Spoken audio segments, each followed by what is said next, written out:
Hey, what's up guys? Memo DRYWALL. This video is going to be about the Hilti event I went to yesterday, but we're also shooting the review for the backpack, the first impression. We're using it to sand this outdoor lid with our corded sander, but our cordless vacuum. So super good. You just turn it on right here. Off. But anyways, if you like what you see, don't forget to like and subscribe. Well, provided us over the many years on the islands of Hawaii. Yes, Really thank you. Thank you very much. Thank you. Really appreciate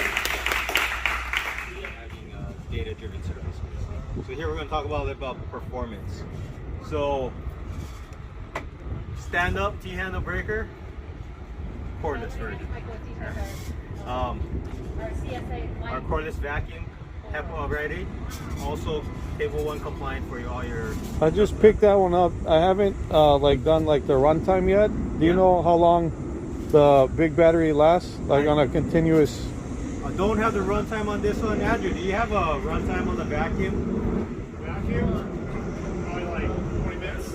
20 minutes? 20 minutes? Okay. Continuous running. Yeah. Continuous running. Yeah. The nice thing about this one is we do have a Bluetooth option, so we have a Bluetooth pack in there.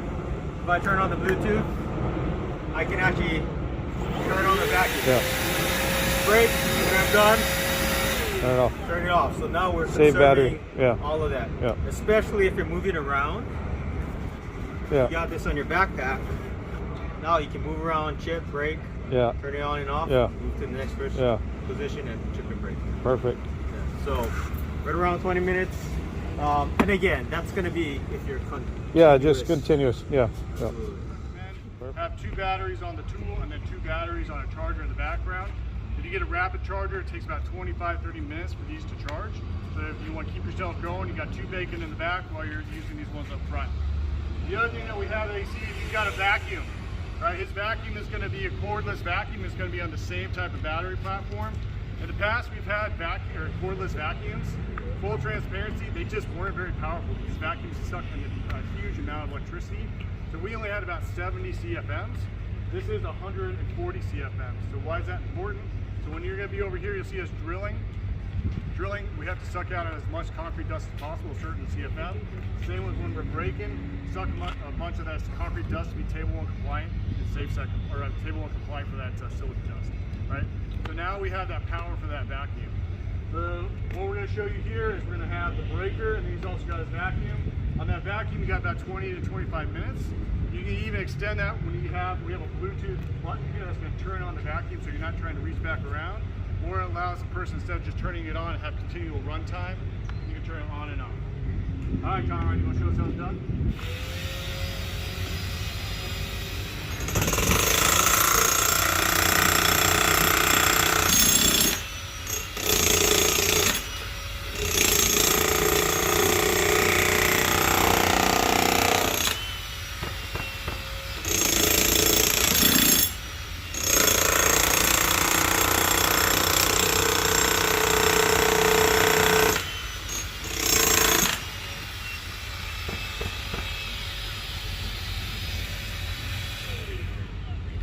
Right? So that Bluetooth is nice to have because the chances of the guys that should turn it off is going to be minimal. So when you start thinking about this, it depends on just the scope of work that you all do. Are you going to be in remote locations? Is it hard to get towers where you're at? Are you out in a pier? Talk about gas saws. Yeah. This is our battery cutoff saw. So this replaces the gas saw. 2 batteries will give you just about a tank of gas. So think of it that way. How much Oh, runtime you're okay. gonna have. Oh, solid. Yeah. With that, you're going to notice it's up to water. Typically, batteries and water don't mix together. Yeah. We have everything situated so that the water doesn't get inside. Oh, perfect. Cutting performance, it's a 12-inch blade, but you're going to see how narrow the flange is. It'll give you close to 5 inches of cutting depth. So it'll give you almost as much as a 14-inch gas saw because we shrank that blade on top of it. Easy on top of this one. This is not cordless, by the way. Yeah. This is our water management system. We're using this to feed the water. Yeah. This actually will suck up slurry. Oh, wow. And then we filter it through it, and we can run it through that way. So it's an all-in-one water. Yep. It'll feed water. It'll feed and then water into here. suck it in. We normally use this for Fill. like coring drills. Oh, okay. So they'll hook that up to the when you're coring the bit, Yeah. they'll actually have a catch in there. Oh, okay. That'll suck everything up here. And Oh, try to filter perfect. everything. So that's what this is for, but we're using it for water. We are coming in out with a battery water pump. Oh, Okay, so it's it's in the works. 2-gallon pump or 2 gallons of water, Yeah. battery fed, so that you don't have to use that Hudson spray to kind of just pump everything around. Oh, perfect. The way this guy works, we have it at safety right now. Turn it on. Now turn this on. This is our water feed.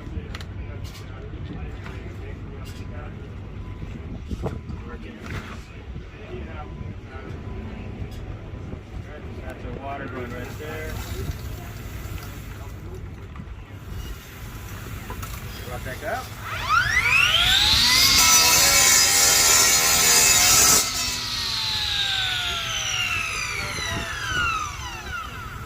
How that one works. Yeah, So, beauty. the beauty about this one is, if we are cutting indoors, the biggest complaint is fumes, right? Yeah, You can't cut with Yeah. a gas on indoors. You need to contain the fumes. This eliminates that. Quieter. Quieter. The other option is doing it like an electrical cutter. We don't have to have power on top of Yeah. this. We can run everything on this. All you hear is Yeah. the blade Yeah. hitting the material. You don't Yeah. hear the fucking Yeah. thing. This running. is nothing. That's nothing compared to a gas thing. oh yeah, The yeah. other thing you're gonna notice too is that you see how I push this right here. The saw's not moving. Yeah, You put on a gas saw, that torque is gonna Yeah. move this thing all around, and then you're gonna get miscuts and everything like that. This one will be perfect. So we're gonna start Awesome. inside, gentlemen. All right. All right. Oh yeah.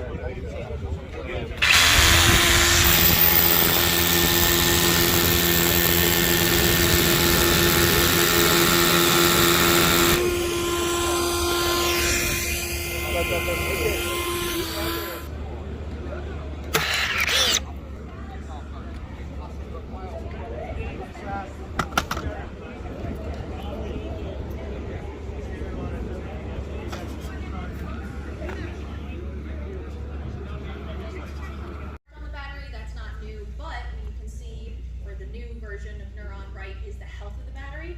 If we press and hold, battery's gonna think for a minute, and then it's gonna tell you the state. Green, working, fully functional, right? Orange, critical, let's take action, red, dead.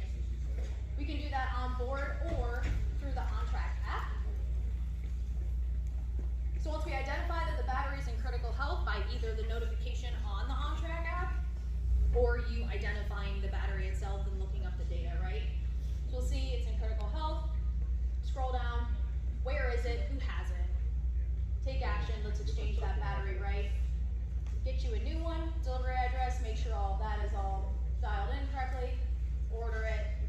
You'll have a battery next day. Two things we can do now is you can either give the old battery back to us to recycle, or if you have your own process, go right ahead. We don't need the battery back.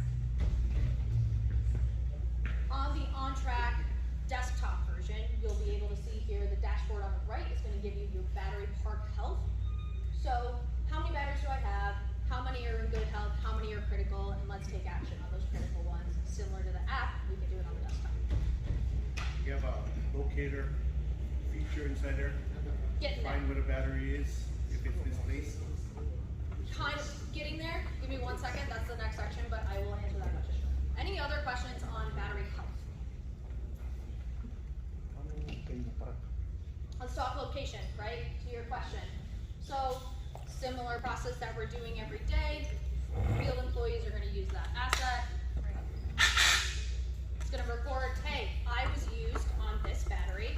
Plug battery in, you saw it in the video. Blue light, information going down. So you're going to get that battery health, and you're going to get the location of this charger. If the battery is misplaced, there's not a GPS in the actual battery where if someone walks away with it, we're going to be able to locate it.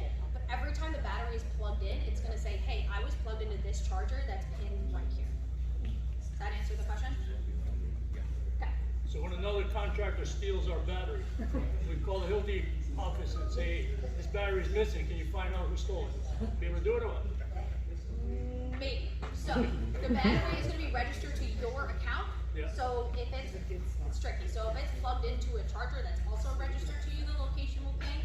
If not, then no. Did I say that? So yeah, I mean your serial numbers are all tied back to your Hilti SAP number. So the other customer, like they would have to have a charger in the first place, but then the contract would be like, hey, whoa, this serial number is not associated to this SAP account number, and it would trigger them to be like, Right. So you guys go keep a database of every tool and serial number is sold to every contractor. Yes. And then this contractor takes my battery, Right. takes that battery and plugs it in his charger. It gives information to Hilti telling you, yeah, I was charged on this charger last.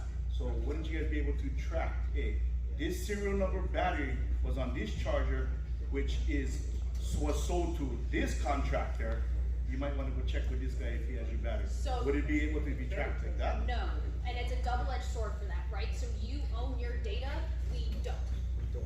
So if you take that battery that's assigned to your account and I put it on Lindsay's account, we aren't able to see that. I can only log into yours and see what belongs to you. I can log into them, Lindsay's, and see what's assigned to her, but we don't share that data back. I say double-edged sword, right? Because you own your data, and on contract, we're not gonna give your data to anybody else, but that goes both ways, right? Like, we're not gonna be. Right. So when we go onto our computer and say, okay, you said the battery tells you what charger was charged you last. If the charger and the battery are both assigned to your account, yes. So if it's in a different charger, then that feature is.